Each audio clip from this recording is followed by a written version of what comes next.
መጨረሻ ካያችሁት ግን በጣም የሚጠቅማችሁ ነገር እንደው እውነተኛ የሆነ ነገር ነው። በራሴ ተጠቅሜ ያየሁት ነገር ነው።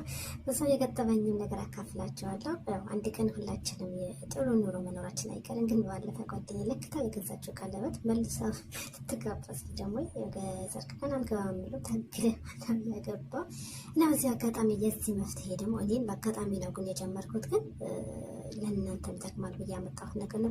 ከተጠቀማችሁበት እውነቴን መታችሁ መልሳችሁ ነው የምታመሰግነው።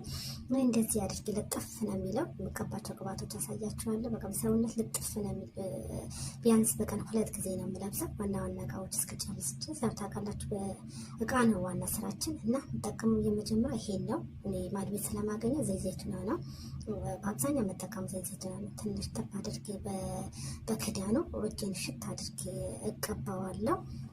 እናም ሁለተኛ ደግሞ ይሄ ሬት ነው። ሬት ደግሞ በሬ ላይ ያለ አሳያችኋለሁ። ለሱማያ ገበሬ መሆኑ ታውቃላችሁ አይደል? እና ሬት አለ። ሬቱ እንደዚህ ከፍቼ በእጄን ሽት አድርጌ በደንብ አድርጌ ሰውነቴ ጠዋት እንደገባሁ ሰውነት እንደዚህ ቀባውና ግላፍሱን እለብሰዋለሁ። ዋና እቃዎች እስከጨርስ ቤት ጽዳት ምናምን ጨርሼ ከዛ ሌላ ትንሽ እቃ ችግር የለም። ካጣሁ ደግሞ እነዚህም የሬት ዘር ናቸው። ሬት እኔ በጣም ነው የምወደው። ሬት ከተጠቀማችሁ አላርጂ ከሌለባችሁ በጣም ሰውነት የሚያሳምረው እና ቁስል ካለ የጠቆረ ነገር ካለ በዛው አንድ ነው የሚያደርገው። እኔ በአጠቃላይ የምጠቀማቸው ቅባቶች የሬት ዘር ናቸው። ምናልባት ካጣህ ነው ሌላ ነገር የምጠቀመው። ይሄው እንደምታዩት ሎሽን ራሱ ሬት ነው።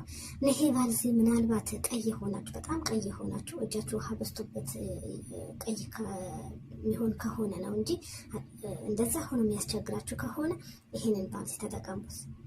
ቀይነቱ ይቀንስና ሰውነታችሁ አንድ ያደርጋል። መንገድ ላይ ስትሄዱ እጃችን የተለየ ሆኖ ነው የሚታየው ከሌላ ሰውነታችን ያው ስራ ስለሚሆነ ከውሃ ስለሚሆንና እና ጥቁር ከሆነን በዛው ይብስበታል፣ ቀይ ከሆነ በዛው ቀይ ሆኖ ይብስበታል። እና እንደዚህ አርክታችሁ ከተጠቀማችሁ ይሄ እንደምታዩት አሎቬራ ነው። እኔ በጣም ነው የምወደው ይሄ ሎሽን። ብዙ አመት ነው ከጀመርኩት ምርጥ ሎሽን ነው ተጠቀሙት እናንተ።